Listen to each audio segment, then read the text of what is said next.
ప్రేక్షకులకి ఆ లలితాంబిక అమ్మవారి యొక్క అనుగ్రహం పరిపూర్ణంగా కలగాలని మనస్ఫూర్తి కోరుకుంటూ మనం ఈరోజు కుజగ్రహం నీచపడబోతున్నాడు ఏప్రిల్ 3వ తేదీ నుంచి. అయితే ఇది చాలామంది నన్ను అడగడం జరిగింది, ఏమంటే కుజుడు మిథునంలో ఉన్నప్పుడు తొక్కిసలాటలు జరుగుతాయని చెప్పారు. యాజ్ ఇట్ ఈజ్ అట్లాగే జరిగాయి. మరి కర్కాటకంలో నీచ పొందుతున్నాడు కదా, నీచ స్థానంలోకి కుజుడు వెళ్తున్నప్పుడు దాదాపుగా ఎప్పుడైతే 45-50 రోజులు ఉంటాడు, కానీ ఈసారి ఇంకొంచెం ఎక్కువ కాలం ఉంటున్నాడు కుజుడు. అక్కడ దాదాపుగా 2 నెలలకు దగ్గరలో ఉంటున్నాడు, 2 నెలలు అటు ఇటుగా. అయితే ఇక్కడ ఈ కుజుడు మరి కర్కాటకంలో నీచంలో ఉన్నప్పుడు ద్వాదశ లగ్నముల వారికి, లగ్నాలు తెలియని వారు రాసి చూసుకోండి, ఎటువంటి మంచి ఫలితాలు ఉంటాయి. మంచి ఫలితాలు కూడా ఇస్తాడు, ఇది గుర్తుపెట్టుకోండి. అదేవిధంగా ఎటువంటి జాగ్రత్తలు తీసుకోవాలి అనేటువంటి విషయాలు చెప్తుంది నేనైనప్పటికీ కూడా చెప్పేసిన సాక్షాత్ లలిత అమ్మవారిగా భావిస్తూ ఒక్కొక్క లగ్నం గురించి తెలుసుకుందాం. వృషభ లగ్నము, వృషభ రాశి. మీకు కుజుడు 3వ స్థానంలో నీచి పొందుతున్నాడు. సర్వసాధారణంగా కుజగ్రహం ఏదైతే ఉందో అది పాపగ్రహంగా పరిగణిస్తాం. కానీ మనకి శాస్త్రాల్లో పాపగ్రహాలు పాపస్థానాల్లో ఉంటే మంచిది. ఇది సూత్రం, ఆస్ట్రాలజీ సూత్రం. మరి ఇక్కడ నీచబడుతున్నాడు కదండి, వాక్ స్థానంలో, కమ్యూనికేషన్ స్థానం, వాక్ కాదు కమ్యూనికేషన్ స్థానంలో ఉన్నాడు కదా. కమ్యూనికేషన్స్ ఏమైనా గొడవలు అవుతాయా? వృషభం వారు 100% కమ్యూనికేట్ చేసేటప్పుడు చాలా చాలా చాలా కేర్గా ఉండాలి, ఇంకా అందులో ఎటువంటి డౌట్ లేదు. అలాగే మరి ఈ కమ్యూనికేషన్స్తో పాటు 3వ స్థానాన్ని అన్నదమ్ములుగా చెప్తాము, రాతకోతలుగా మాట్లాడుకుంటాము, అంటే ఏదైనా అగ్రిమెంట్స్ రాసుకునేది, షార్ట్ జర్నీసు, ఇట్లాంటివన్నీ కూడా 3వ స్థానంతో సంబంధం ఉంటుంది. ఈ విషయాల్లో ఖచ్చితంగా జాగ్రత్తగా ఉంటూ మీకు కలిసి వచ్చేది ఏమిటి? ధైర్యానికి కారణం కుజుడు. ఎప్పుడైనా కుజుడు వృషభ లగ్నం వారికి 3లో కనుక సంచరించేటప్పుడు ఏం చేస్తారంటే కరెక్ట్ ప్లానెడ్గా ధైర్యంగా ఒక స్టెప్ వేయడం వల్ల లాభాలు కూడా పొందుతారు. సో కుజుడు ఇచ్చేది నెగిటివే కాదు, పాజిటివ్ కూడా ఉంది. అయితే అందులో పర్టికులర్గా మనకి నీచభంగ రాజయోగాలను కొన్ని ఉంటాయి. నీచంలో ఉన్నటువంటి గ్రహం స్వక్షేత్ర, అంటే ఆ స్వక్షేత్రంలో ఉన్న గ్రహంతో కానీ ఉచ్చ గ్రహంతో కానీ ఇట్లా కొన్ని రూల్స్ ఉన్నాయి, సెట్ ఆఫ్ రూల్స్ కొన్ని ఉన్నాయి. వాటితో కనుక కనెక్ట్ అయినట్లయితే ఖచ్చితంగా మీకు పాజిటివ్ ఫలితాలు ఇస్తాయి. అంటే ఇప్పుడు చంద్రుడు మేషంలో కానీ, అంటే మేషంలో వచ్చినప్పుడు చంద్రుడు కర్కాటకం కానీ, వృశ్చికం కానీ, తుల కానీ, వృశ్చికంలో కూడా కొంత ఉంటుంది కానీ తుల, కుంభం, మకరంలో కొంత రిజల్ట్ ఇస్తుంది. అంటే అశ్విని భరణి కృత్తికా నక్షత్రాల్లో చంద్రుడు సంచరించేటప్పుడు, అంటే ఆ రోజు అశ్విని భరణి కృత్తికా నక్షత్రాలు సంచరించేటప్పుడు మీకు అగ్రిమెంట్స్, మధ్యవర్తిత్వము, ధైర్యంగా కొన్ని పనులు చేయడం వల్ల కలిసి వస్తుంది. అదేవిధంగా కర్కాటక రాశిలో అంటే పునర్వసు 4, పుష్యమి, ఆశ్లేష నక్షత్రాల్లో చంద్రుడు సంచరించేటప్పుడు అప్పుడు కుజుడితో కలిసి ఉంటాడు ఆ సమయాల్లో.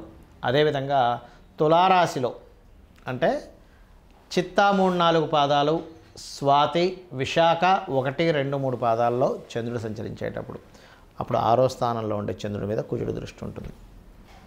అలాగే మీకు వృషభం వారికి 10వ స్థానంలో అంటే కుంభంలో ధనిష్ట 3-4, శతభిషము మరియు పూర్వాభాద్ర 1, 2, 3 పాదాలు సంచరించేటప్పుడు కూడా అక్కడ మీకు ఆ చంద్రుడి యొక్క ప్రభావం అనేటువంటిది పెరుగుతుంది. అయితే ఇక్కడ ఎప్పుడైతే ఈ కాంబినేషన్ ఏర్పడిందో ఇది మీకు ధైర్యము, పరాక్రమం చేసేటువంటి రోజులు. మీరు క్యాలెండర్లో నేను ఇప్పుడు చెప్పిన నక్షత్రాలు చూసుకొని ఆ రోజుల్లో మీరు కనుక ఏదైనా ప్రయత్నం చేస్తున్నట్లయితే నీచభంగ రాజయోగం వల్ల అదృష్టం కలిసి వస్తుంది.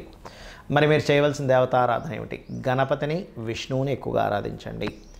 100% మీకు ఫలితం అనేటువంటిది వస్తుంది. కాకపోతే ఈ కేతువు, పంచమంలో ఉండే కేతువు మారే వరకు కూడా కొంచెం ఏదైనా ఆలోచన చేసేటప్పుడు కాస్త జాగ్రత్తగా ఆలోచన చేసుకుంటూ మీరు ముందుకు వెళ్ళండి, అన్ని విధాలు బాగుంటుంది. మరి కొంతమందికి జన్మజాతకం ఉండదు, వాళ్ళ యొక్క డేట్ ఆఫ్ బర్త్ కానీ, టైం కానీ, ప్లేస్ కానీ రాయరు, రాసిన మిస్ అవుతుంది వాళ్ళ. మరి మీ యొక్క పరిస్థితి ఏమిటి? జన్మజాతకం లేదండి, లగ్నం తెలియదు, నక్షత్రం తెలియదు, రాశి తెలియదు, మేము ఏ విషయాల్లో జాగ్రత్తగా ఉండాలి? ఎప్పుడు కూడా ఇలాంటప్పుడు శాస్త్రం ఏం చెప్తుందంటే యూనివర్సల్గా, న్యాచురల్గా గ్రహం ఏ స్థానంలో అయితే నీచబడిందో ఆ విషయం మీదే జాగ్రత్త పడాలని చెప్తుంది. అంటే చతుర్థ స్థానము, న్యాచురల్గా 4th హౌస్.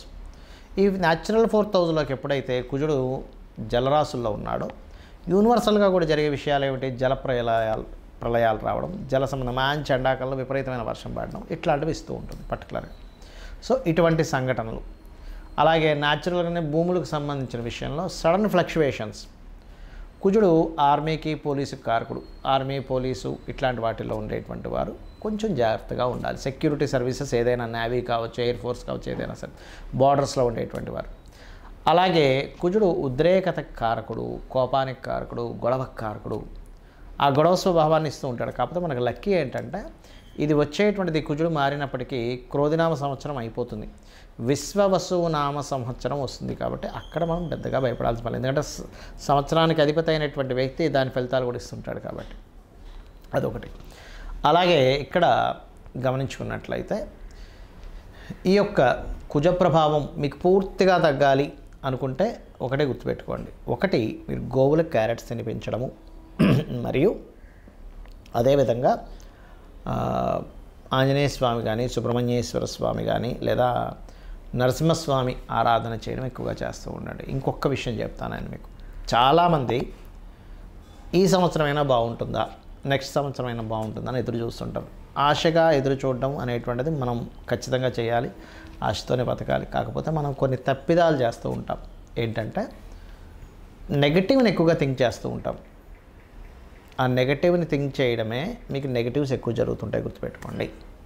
అంటే అలాగా మన దగ్గర ఉన్నటువంటి పాజిటివ్స్ని పూర్తిగా మర్చిపోతాం. మనకెంత శక్తి ఉంది, మనకెంత క్రియేటివిటీ ఉంది, మనం ఎంత చక్కగా చేయగలుగుతాము ఏదైనా ఒక పనిని. మనకు ఉన్నటువంటి బలగం ఏమిటంటే భార్య కావచ్చు, పిల్లలు కావచ్చు, హస్బెండ్ కావచ్చు, ఒక స్త్రీకి ఫ్రెండ్స్ కావచ్చు, ఆ బలగాన్ని మర్చిపోతారు. వాళ్ళకుండే తెలివితేటలు మర్చిపోతారు. ఎంతసేపు ఏదైనా ఒక కోరిక అనుకొని అది జరగట్లేదనే బాధలో మీరు లైఫ్ జర్నీ చేస్తూ ఉంటారు. నేను చాలామందిని చూశాను. కొన్ని కోట్ల రూపాయల ఆస్తులు ఉన్నా కానీ ఇంకోటి ఏదో ఆస్తి కొనలేకపోతున్నాను బాధలు బతుకుతూ ఉంటాడు. ఆల్రెడీ 2-3 బిల్డింగ్లు ఉంటాయి వ్యక్తికి.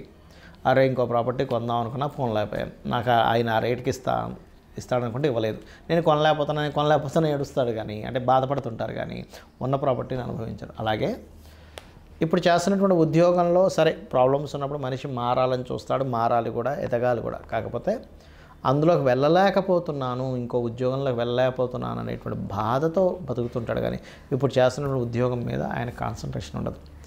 వ్యాపారం కూడా అంతే, వ్యాపారం కావచ్చు, ఎనీథింగ్. ఎందుకు ఈ మాట మీకు పర్టికులర్గా చెప్తున్నానంటే మన సెల్స్కి, మన బాడీలో ఉండే ప్రతి సెల్కి విశ్వంతో సంబంధం ఉంటుంది. బ్రహ్మాండం, పిండాండం అంటారు. మన సెల్స్ ఎప్పుడు హ్యాపీగా ఉన్నాయి అంటే ఆటోమేటిక్గా విశ్వంతో ఆ కనెక్టివిటీస్ బాగా పెరుగుతాయి. మీరు అనుకున్న సంకల్పం నెరవేర్చుకోగలుగుతారు. మీరు ఎప్పుడైతే బాధలో ఏది అవ్వట్లేదు, ఇది జరగట్లేదు, ఫలానా జరగట్లేదు అని బాధపడుతూ ఉన్నారో మీ సెల్స్కి అది కనెక్టివిటీ అవుతూ ఉంటుంది. ఇక్కడ నేను కోరుకోవద్దని చెప్పట్లేదు, మీరు ఏది ప్రయత్నం చేయొద్దని చెప్పట్లేదు. చేయండి, కానీ ఉన్నదాన్ని కూడా ఆస్వాదిస్తూ చేయండి, హ్యాపీ మూడ్తో చేయండి. ఈ విశ్వం మొత్తం పరమేశ్వరుడు అనేటువంటి భావంతో మీరు ఎక్కడా కూడా, అంటే మనకి భగవద్గీతలో ఒక విషయం ఉంది, ఫలాపేక్షరహితంగా, అంటే ఏమీ ఆశించకుండా ఎంతో ప్రేమతో మీరు కనుక అమ్మవారిని కావచ్చు, ఆ పరమేశ్వరుని కావచ్చు మీరు కనుక చెయ్యగలిగితే 100% దాని యొక్క రిజల్ట్ వచ్చి తీరుతుంది. అందులో ఎటువంటి సందేహం లేదు. కాకపోతే ఇక్కడ చాలామంది ఏంటంటే నేను పలానా పూజ చేస్తున్నాను, పలానా హోమం చేశాను, పలానా యజ్ఞం చేసి నాకు రిజల్ట్ రాలేదు. ఎందుకంటే మీ ఇంటెన్షనే రిజల్ట్ రావాలనేటువంటి భావంతో చేస్తున్నాం. రిజల్ట్ రావాలనే భావంతో చేసేటప్పుడు ఏమవుద్దంటే ఫలాపేక్షం ఉంది అక్కడ. మీకు ఫలాపేక్షంతో ఉన్నప్పుడు భగవంతుడు స్వీకరించాడు. మరి ఏమిటంటే ఎవరికి చెప్పుకోవాలి, సంకల్పం చెప్పుకోవాలి కదండి. అంటే చెప్పుకోండి. ఏం చెప్పుకుంటారంటే నీ యొక్క ప్రీత్యర్థం, నీ ప్రీతి కోసం చేస్తున్నాను అని అనుకోండి. నిన్నే నమ్ముకున్నాను, నువ్వు ఉన్నావనే ధైర్యంతో నేను ముందుకు సాగుతున్నాను ఎంతో గర్వంగా. అంటే ఇన్సెన్స్ గర్వం అంటే ఆ గర్వం కాదు, నువ్వు ఉన్నావు, నాలో ఉన్నావు. మనకు లలిత సహస్రనామం చెప్తుంది ప్రతిదీ కూడా. ఎట్లాగా అమ్మవారి లోపల ఎలా తిరుగుతుంది, తటిల్లత సమర్చిష్య చక్రోపరి సంస్థిత, అంటే 6 చక్రాల చుట్టూ ఒక మెరుపు తీగలా తిరుగుతుంది. సహస్రారాంబుజారుడ సుధా సారాభివర్షిణి, సహస్రారంలో కూర్చొని ఎలా ఉంది అమ్మవారు, ఎక్కడో లేదు, మనలోనే ఉంది అమ్మవారు. మనం చేసే ప్రతిదీ గమనిస్తుంది, మనం చేసే ప్రతిదీ వింటుంది, మనం చేసే ప్రతిదీ అంటే మనలో ఉండి మనది ప్రతిదీ గమనిస్తుంది అన్నప్పుడు మీరు చేసే ప్రతి పనిని యజ్ఞంగాను భావిస్తూ మీరు ఎప్పుడైతే 100% ఎఫర్ట్ పెడుతూ మనస్ఫూర్తిగా దేవుడికి సమర్పిస్తున్నట్టుగా మీరు కనుక ఏ పనైనా చేశారు అంటే ఆటోమేటిక్గా మీకు అన్ని శుభ ఫలితాలు జరుగుతాయి. ఆ లలితాంబిక అమ్మవారికి అనుగ్రహం మీ అందరికీ మరీ పరిపూర్ణంగా ఈ విశ్వవసు నామ సంవత్సరంలో జరగాలని కోరుకుంటూ శ్రీమాత్రే నమః.